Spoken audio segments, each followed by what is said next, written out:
شهر رمضان الذي أنزل فيه القرآن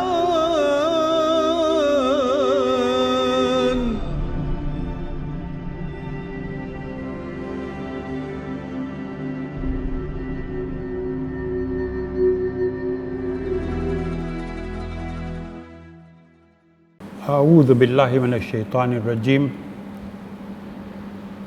بسم الله الرحمن الرحيم الحمد لله رب العالمين والصلاة والسلام على سيد المرسلين أبي القاسم محمد اللهم صل على محمد وآله الطيبين الطاهرين وصحابته المنتجبين ومن تبعهم بإحسان إلى يوم الدين. أما بعد، فقد قال الله سبحانه وتعالى: بسم الله الرحمن الرحيم يا أيها الذين آمنوا لا تتخذوا اليهود والنصارى أولياء بعضهم أولياء بعض ومن يتولهم منكم فإنه منهم إن الله لا يهدي القوم الظالمين. صدق الله العلي العظيم.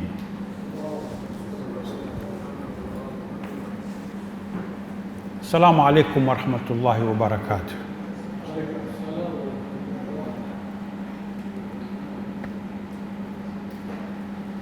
The crux of yesterday's lecture was based on being organized.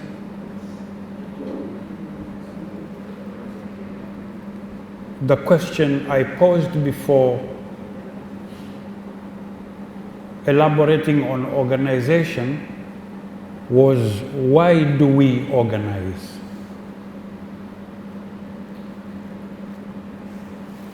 The verse that I just read in my opening of today's lecture is Surah Al-Ma'idah, verse number 51. The verse says, "O you who have believed, do not take the Jews and the Christians as allies. They are in fact allies of one another.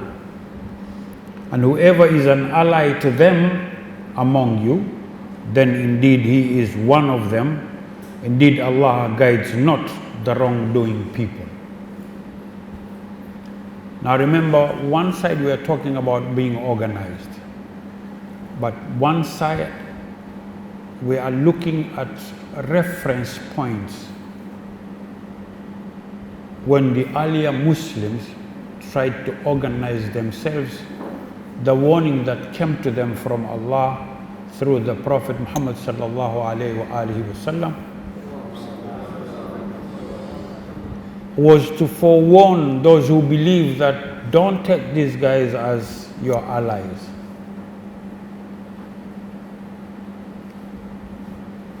But allies is just a very light translation.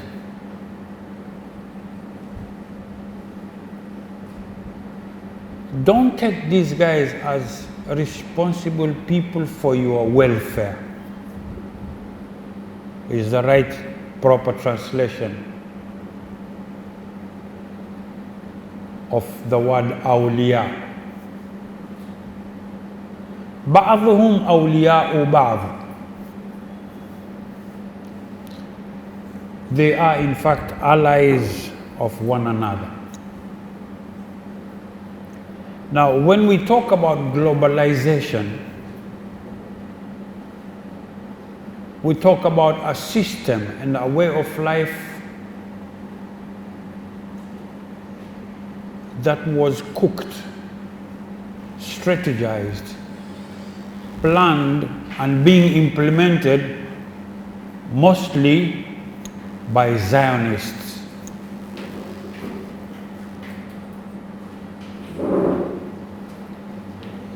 The verse is talking about Jews. And the next wording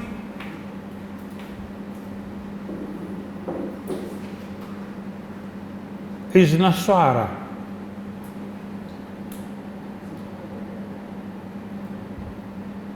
But does the word Nasara mean Christians?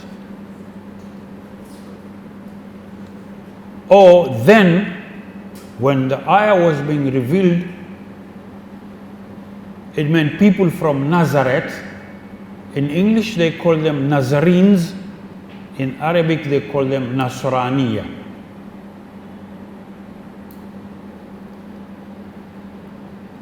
I'm posing this question because it was only after King Constantine came to know about followers of Nabi Isa alayhi salam. That's when he named them as Christians. Before that, when the Quran is talking about Nasraniya, means the people of Nazareth who are followers of Nabi Isa alayhi salam.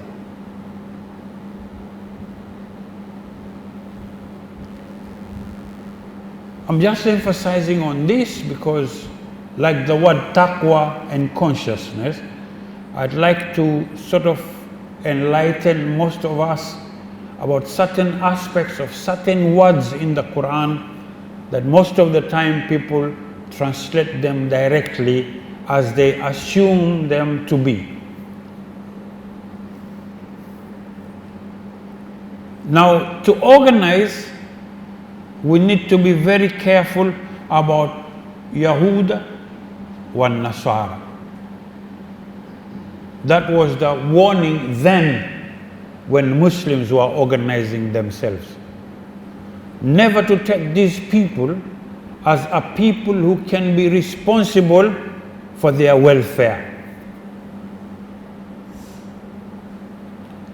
Now, I use this ayah to highlight on the issue of being organized. Yesterday, as I was explaining to everyone, I said that organization does not just refer to a committee or a constitution. Organization for us has to be a process which involves the following. And then I mentioned 4 aspects of organization. The first one was building the unity of our people. إنما المؤمنون إخوة. Question is, are we united? 2, raising the level of understanding and awareness of our people. So first you unite the people and then raising their awareness. And there's no time that people's awareness needs to be raised than now. These people, the Zionists, are too good when explaining about things like globalization. They use very strict language that's been analyzed, that's been weighed, been filtered, so that those whom they are addressing on the issue do not even have any slight doubt about what they're saying and what's their intention. After we raise the level of understanding and awareness of our people, the third one is bringing about their active involvement in the struggles over issues of daily concern to us all. And fourth, I said, giving this unity and involvement structure and form, content, consistency, and direction. These are the pillars or the foundation of our being organized. Then I touched upon issues like small micro enterprise. But again, these things have to be discussed. Now, going back to globalization, I don't think many of you, or those who are listening to me through or via video, are aware about the structures of globalization, the organizations that are involved, multinational. Apart from United Nations, World Food Program, World Economic Forum, World Trade Organization, International Labor Organizations, and many, many more. Then the issue of multinational pharmaceutical companies. These, again, they play their own part on these issues. And we can mention hundreds of them. Then we have the entertainment fraternity. All are playing a very big part in this whole thing. The local, the regional, and the international fraternity. The entertainment part is, like we talked about, movies, sports, and much, much more. Then there's non-governmental organizations. They're all part and parcel of the whole issue of globalization. They're playing a very crucial and big part in this. Families of the high world of finance, like the Rothschilds and Rockefeller and the Warburgs, are all in this. There is the United Nations, the World Health Organization, UNICEF, UNESCO, Food and Agricultural Organization, are all in the globalization issue. There are a group of powers like the World Economic Forum, the Bilderberger Group, the Club of Rome, Committee of 300, Council on Foreign Relations, Tavistock Institute, and we go on, we'll never finish up, even if we take the whole session. And of course, not forgetting Masonic lodges all over the world.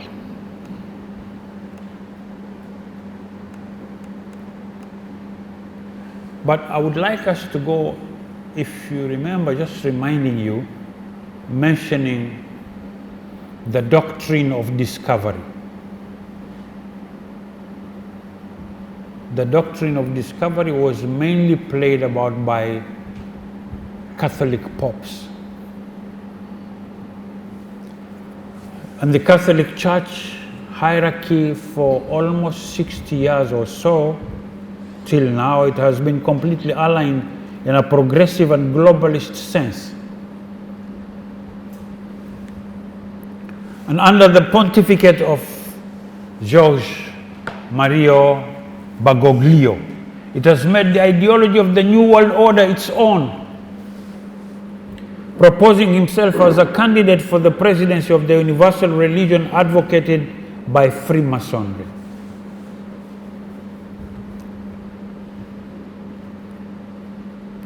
He's an Argentine, but he makes no secret of his role of prophet of the New World.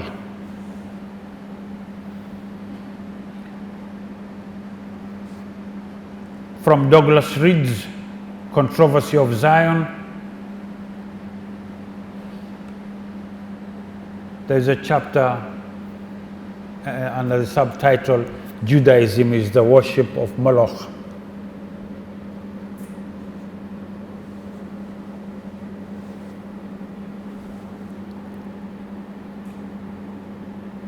What is happening right now on earth has its own root and background some time ago. I think, I'm not sure whether I mentioned it here or I was doing a program at IBN, and I mentioned about the Rothschild at the age of 26. It's called Meyer Amschel Rothschild. He He was looking for someone who can take care of this issue in the 1770s.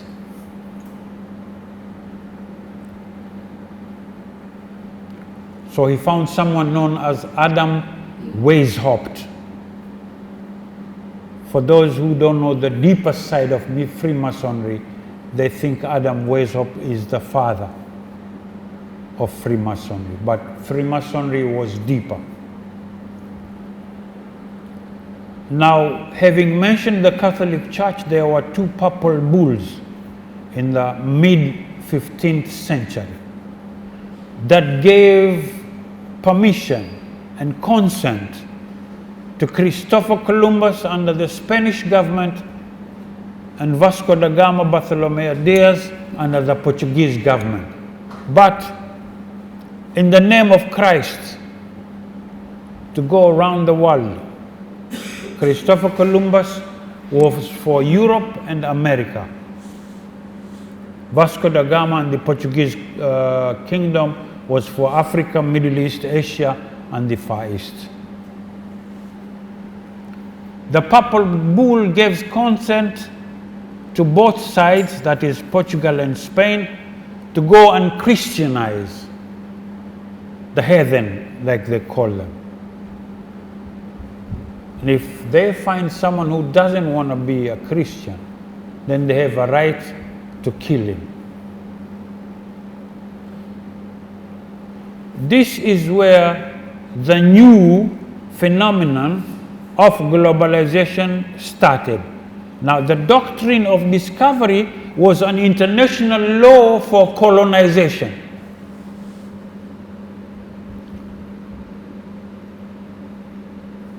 And this thing happened before Protestants came around, before the Catholic Church lost its grip on Christianity.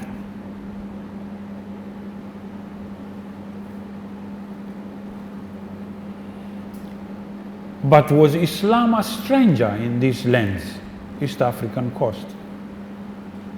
If the papal bulls were done or were given during the 15th century, and there is evidence that Islam has been existing along the coastal line of Africa since the 7th century, 5 years after revelation to Muhammad sallallahu alayhi wa sallam,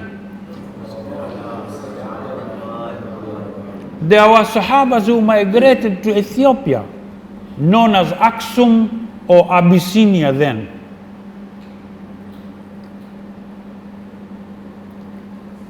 Why did the Pope give this consent to Portugal and Spain is another historic story altogether.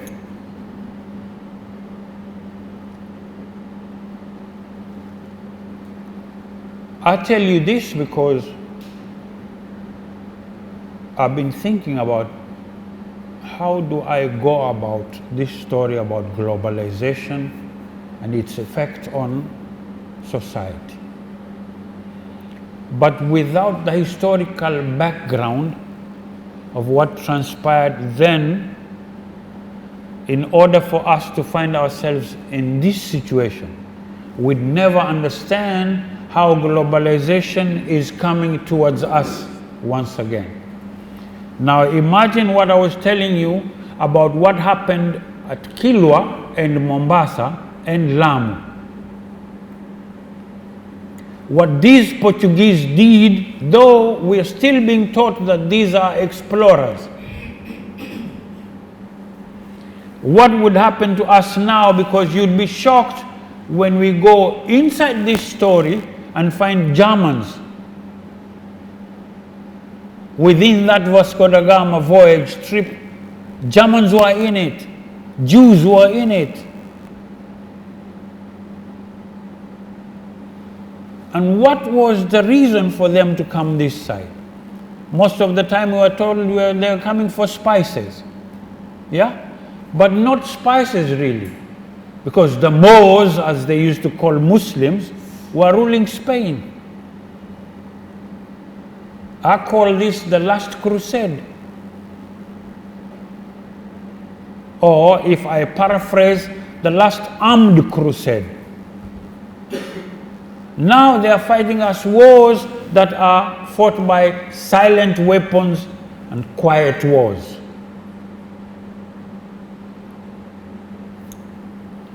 Now globalization is going for population control. How they do it, you'd be shocked. That's why I talked about molecular biology, food preservatives, sweeteners, colorings, Agent Orange in fertilizers, pesticides, herbicides. Go back to history, look what they did to Red Indians through blankets.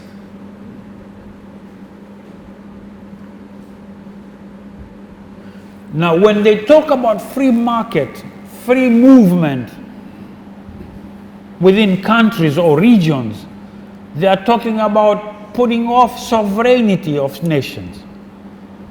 They are looking at how they work out their way out and make us look like one country, one currency, digital currency. What would they do with this? They do it gradualistic.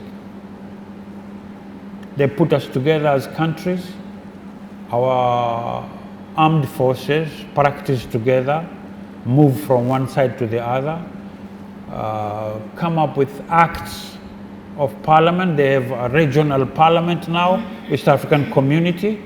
Then there's the AU, because East African Community, there's ECOWAS, there's SADC, there's one for North Africa. But then there's one general one, that's African Union. Same with the West, same with ASEAN in Asia and Far East. Same with European Union. And then there's United Nations.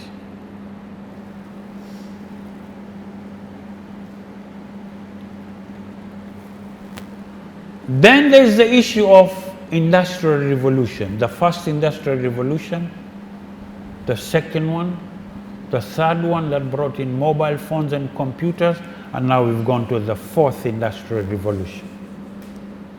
This is globalization. That's why it's too broad a subject that we would take more than 30 days to talk about globalization only before we go into the effects. Free market is one. Sustainable development goals from Millennium Development Goals, but sustainable development goals come in with SAPs. IMF and World Bank have things they call SAPs, Structural Adjustment Programs. But see the wording, Structural Adjustment Program. Definitely if one mentions to you this, the next question is, now what's bad with that, Sheikh Stambuli? But do you know what Structural Adjustment Program is? It's privatizing parastatals. And whom do parastatals belong to? The government or the people? It's the people. But are you involved in privatizing them? No, you don't need to be involved. You chose us, you elected us. We talk on your behalf. But no public participation?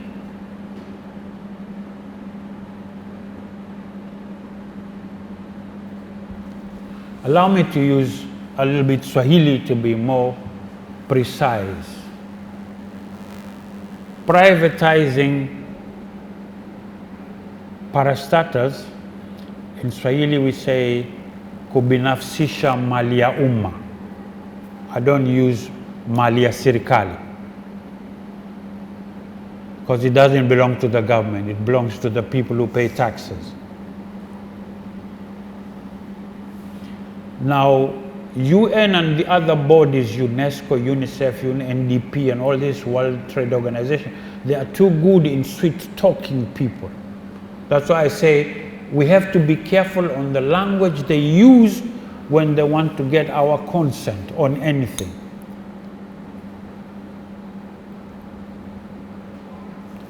That's why I said, these people, we need to go and organize ourselves. We need to talk to one another. We need to unite first. And then hold talks like this lecture for us to be informed, to be at par with what's going on earth.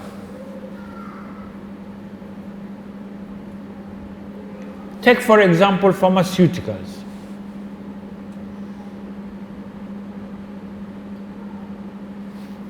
A recent issue was COVID-19, right? Take how they took away all the freedom we had. If they say you have to sleep by 7, you have to sleep by 7.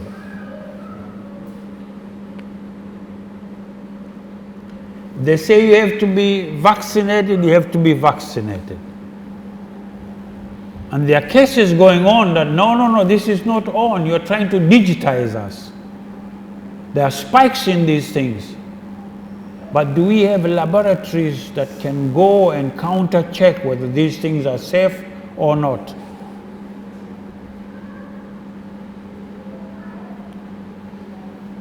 Where is that freedom to choose? Where is that freedom to express ourselves?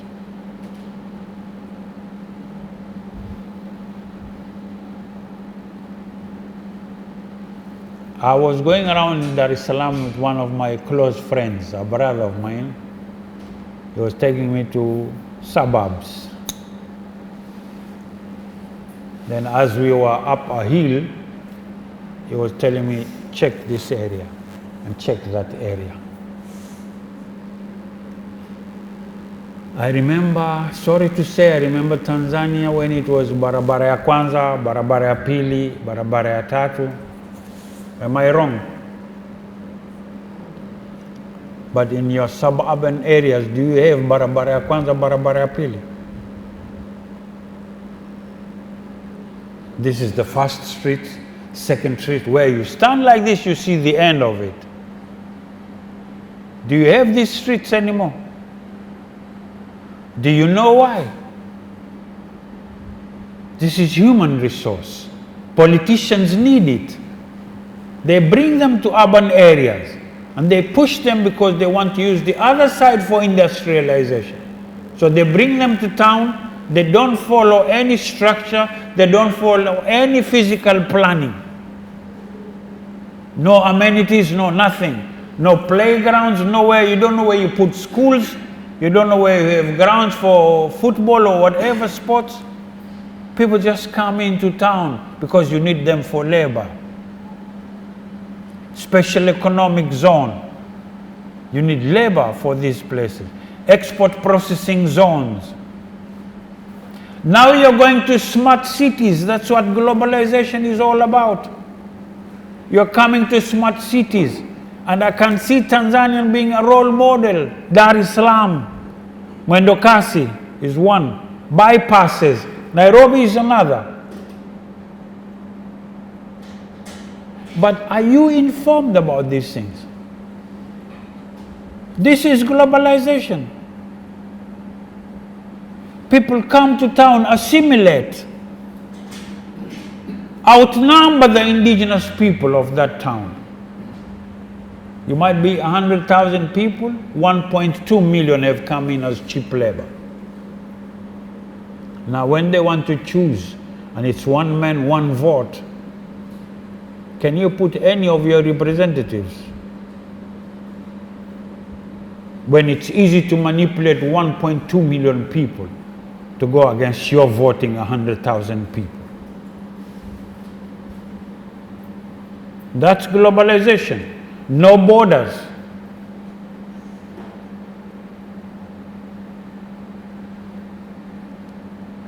No proper structural planning, physical planning. No building codes. You used to have 3 feet or 6 feet on this side, 6 feet on this side, 6 on this side, and 6 on the, or 3. Nowadays, no more. You have a short place, not even a dead body can go through this place. You need to go sideways, you know. Globalization entangles within the society and replan the whole structure of what society should be like.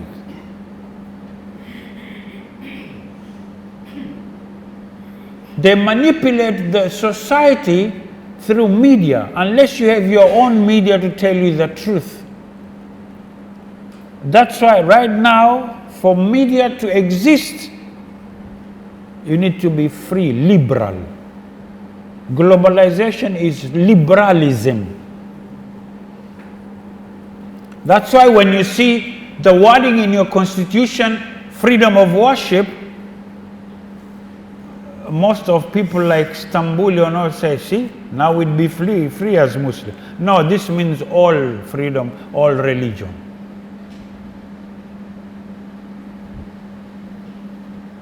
All religion, even those that are contrary to what you think or believe. They have same freedom as you have. That's globalization. Globalization is like playing dominoes.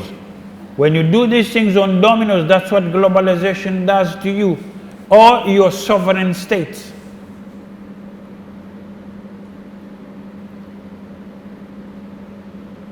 And then you have people like Noah Harari, people like Klaus Schwab, and the WHO CEO who set the game rolling, and they give the orders.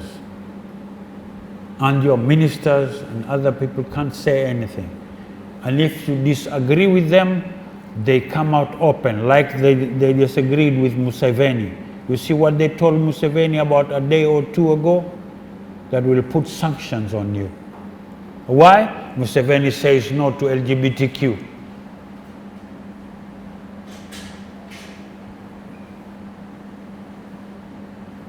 Globalization is liberalism, liberalism is LGBTQ. That's being liberal.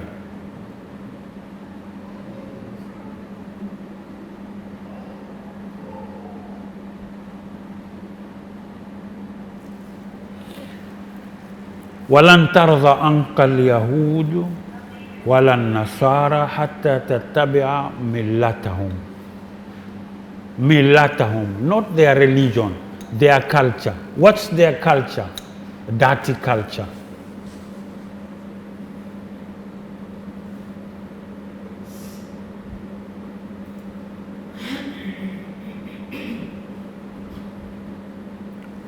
Zionist culture is a dirty culture, Kabbalah culture.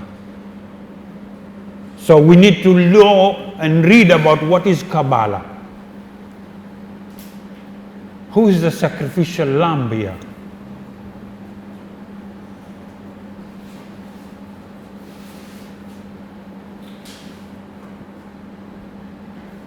So what's the effect on society? The effect comes in because right now in Tanzania you came about books called Wimpy Kids Diary. These books were aimed at 5-year-old and 7-year-old kids without parents' consent. What do they call this? They call it comprehensive sexuality education. So they teach your kids about sex, and you don't need to give consent. It's none of your business as parents. That's liberalism. That's globalization. Free market, that's globalization. But when they talk about free market, they talk about the economic empowerment or the economic aspect when it comes to monetary value. They don't tell you what free market can do you in terms of health. Sometimes they bring in sugar that's got some chemicals that are not good for consumption. But who would tell you that, and you don't have laboratories?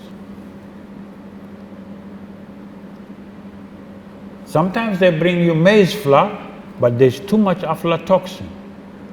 Who's going to tell you about these things? Sometimes you buy rice, but you are not sure whether it's rice or not. It tastes like rice, smells like rice, but it's not rice.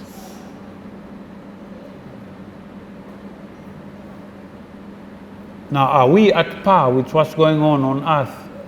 Knowing just these small things I've just briefed you about. Sometimes you buy lipstick, but it's made from pig oil. And you don't know, they don't tell the content, they just put a code number, like E2 or E12. You don't know what E12 is.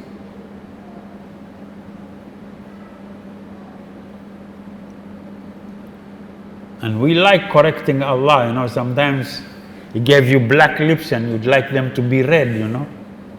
So you put on the red thing, you know. You sit, you know, in front of a mirror and you start like,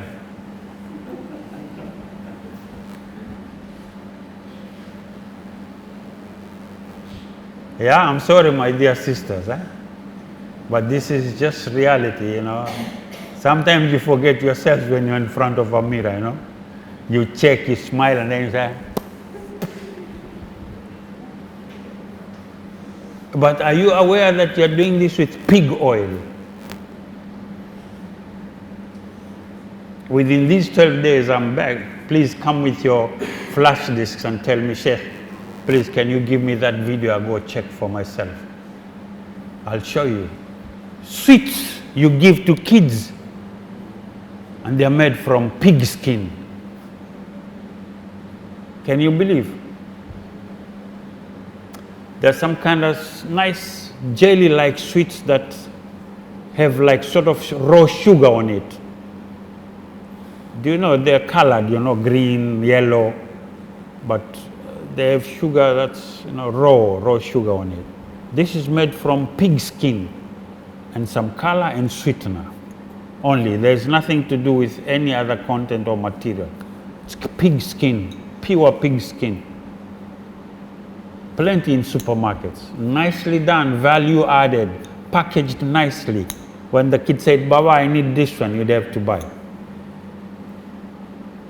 Brushes that our sisters used to comb hair, made from pig. And you don't know, lipstick, handbags you carry, pig skin. This is globalization because the market is free market. You can bring in anything. Once it looks good, you bring in. You don't even know what you're selling. And this has been there from 90s. Some have tried to build this thing up from 70, 72, something of that sort. Go back to United Nations meetings and reports way back to Rio Plus 20, something of that sort. That's when it all started. That's why I'm saying it came as Millennium Development Goals. Then they said, no, Sustainable Development Goals. Now, what would Sustainable Development Goals bring in? Let me give you an example of what's going on in Tanzania. Tall rise buildings, 20-story, 16-story. This is what's coming. But like I told you, don't forget they do it gradualistic. They don't want to come with a bang so that, you know, you come out of your sleep. They bring it slowly. Some of the communities are already at par. They know what's going on. They're trying to build their own villages. It's like a prison. For you guys, young guys, please go look at videos called Hunger Game. It's a series, it's an episode thing, Hunger Games. That's the kind of prison you're going to be in, and you'd be happy to be in that prison.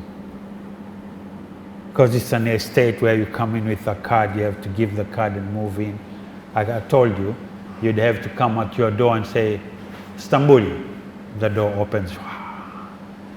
You'd have to come to a place and say, Stambuli, the lights go on. Yeah? But they don't tell you that once you have flu, nothing will go on. You know? You come and say, no, I don't know you. That's artificial intelligence. We'll talk about it. It's part of globalization. That's the fourth industrial revolution. artificial intelligence, robotic life.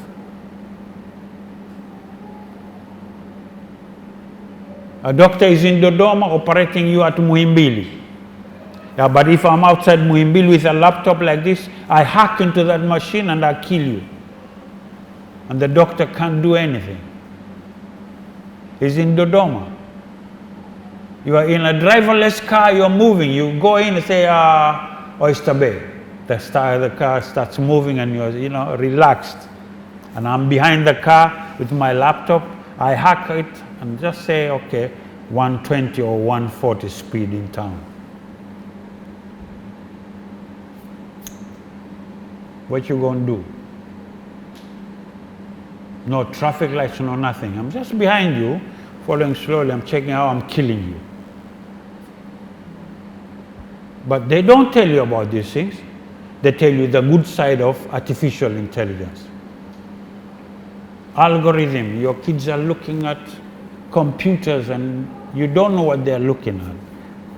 As a phone like this goes browsing, nice things, religious, but here appears a half-naked girl or boy, says, hi. This is algorithm. A system that's pre-planned for you guys. You go like google.com, then it's this cupboard that comes in. Though there are 20 more cupboards, but because you're using .com, so this is .com. If you knew about .co.za, then it would show you 3 more cupboards of the same reference information. If you knew about .co.uk, that's something else. .co.nz, that's something else. That's globalization. The world is flat. It's no more round. You stand here and just see the end over there.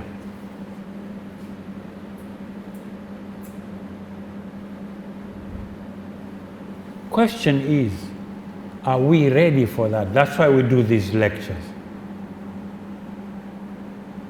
And these guys, like the Quran says, وَلَن تَرْضَ عَنْكَ الْيَهُودُ وَلَن نَصَارَ حَتَّى تَتَّبِعَ مِلَّتَهُمْ. These guys are still awake. They do these things. They pre-plan these things. That's why I say we always sit down during Ramadan and talk as if we are living in between the 7th century and the 10th century. And these guys are living in the 21st century. Molecular biology. Molecule is the smallest particle of an atom. So what's an atom? How small is an atom? Molecule is smaller than an atom. They're using this in our foods, in preservatives, in sweeteners, in water. That's why I talked to you about endocrine hormone disruptors. This Semenya, the South African who's running 800 meters, that's a boy, but hormones have been disrupted. Now he feels like being a girl. That's transgender. There's another Tunisian boxer today. He was stopped from fighting. Like, no, your hormones, outpower the women boxers. Because he's a boy. But hormone disruptors have made him feel like a woman. He's fighting in, women boxing.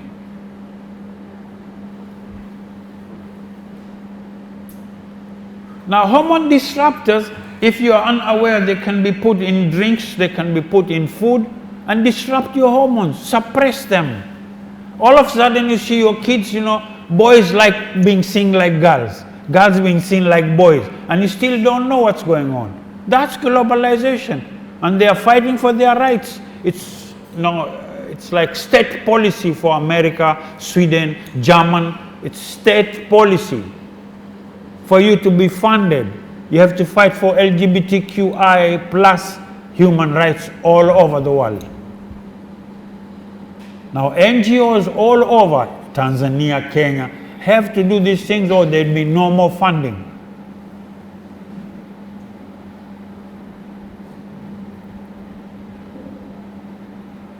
Priority must be given to LGBTQ asylum seekers. Now, these guys are good when they tell you that we want you to give consent to human rights on LGBTQ guys. They expect you to say no. They know that you'd say no. But that's what they're looking for. And we fall into that trap always. Now, when you say no, they say, okay, can you find us a place like between Chalinze and Tangas? Any place, just give us like 2,500 acres and we'll do an estate for these guys. Don't give anything, we'll give them food and all. But they make state-of-the-art place for these guys. They'll feed them, clothe them, do everything for them. Just to show other kids in your societies like you don't want to be like these guys.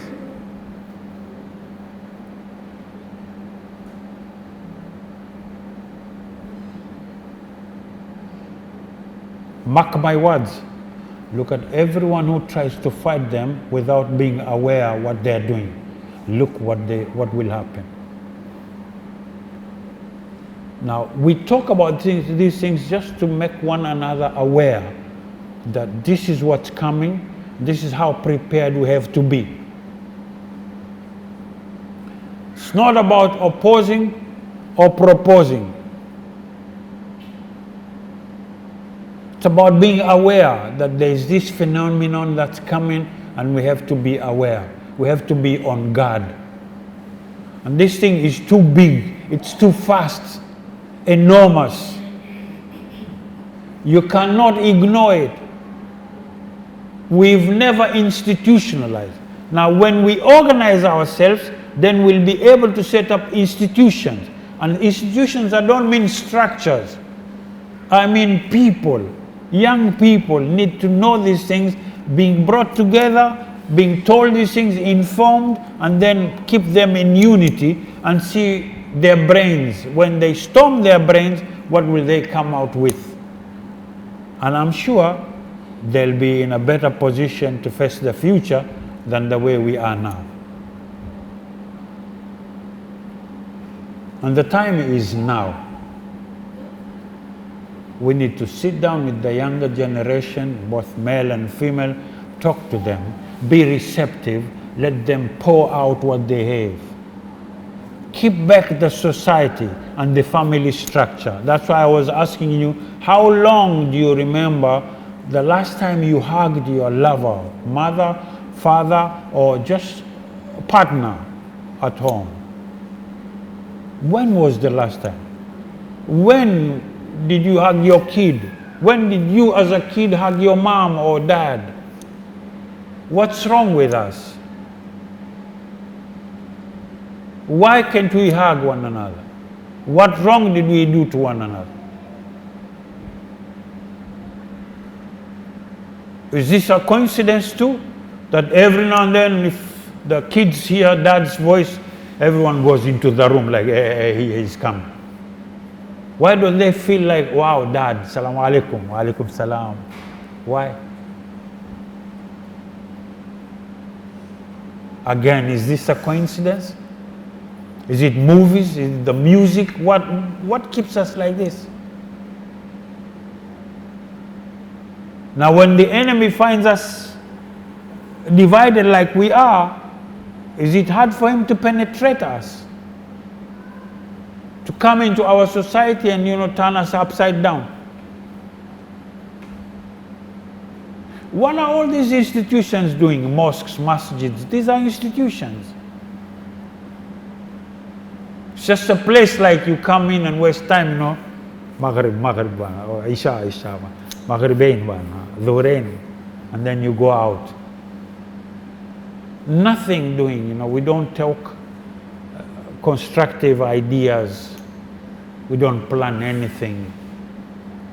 We have schools, but they just teach language, no ethics. Kids come in with, cigarettes in bags. Some have marijuana they smoke sometimes. Some have Mao. It's normal now. You listen to story about Muharram, and then you go, you take Mao, you come back in, and then you come again. Allahumma salli ala Muhammad wa ali Muhammad. What about these angels who write down whatever you do? Are you sure your report is clean? So when we talk about globalization, we're talking about a danger that's confronting us. A danger that's sweet-talking us. A danger that is flavored to suit what we like, the taste we like. This is how it is covered. Do we see it? Now, seeing is not understanding, but do we see it at first? And then do we understand what's coming, that danger? Do we understand the danger and the harm it can do to us as a society? And if it does take over, how long would it take us to come out of it? How many generations? We've lost 5 already. Look at the 50 years bracket, 40, 30, 20, and the 10 years bracket. Listen to what they talk. Listen to what they are listening. Ask them, excuse me, just give me the music you're listening. Now listen to the lyrics. Look at the books, look at the magazines they are checking, look at the games they play. It's indeed crime only, killing only. He's got a phone, but to gain more points, he has to kill more people. Do you know what this is doing to them psychologically?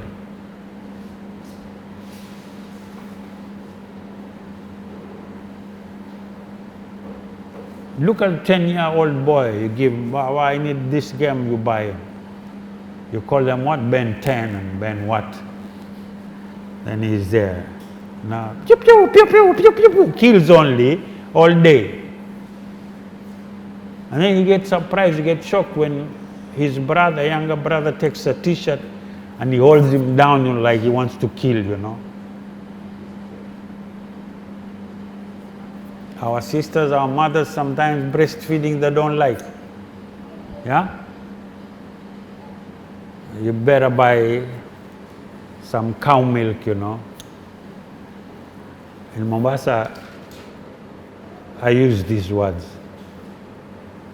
I say, you don't like breastfeeding your kid, and you like giving cow milk to him or her. You don't know what he's missing, because breastfeeding sort of builds the mind of the kid. The nutrition inside that breast milk is to build the mind of the kid, the intelligentsia.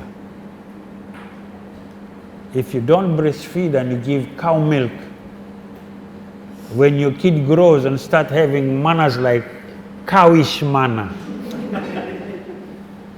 why do you get shocked? Yani in Swahili, naambia kama utaki kumnyonyesha huyu and then unampa maziwa ya ng'ombe, akiwa mkubwa akianza kuwa na tabia za king'ombe ng'ombe, mbona huo unashtuka? Tabia hii anatoa wapi huyu? No, from the ng'ombe. You are giving him or her cow milk. Now this is ng'ombe, Anyway, time up. Thank you very much for listening.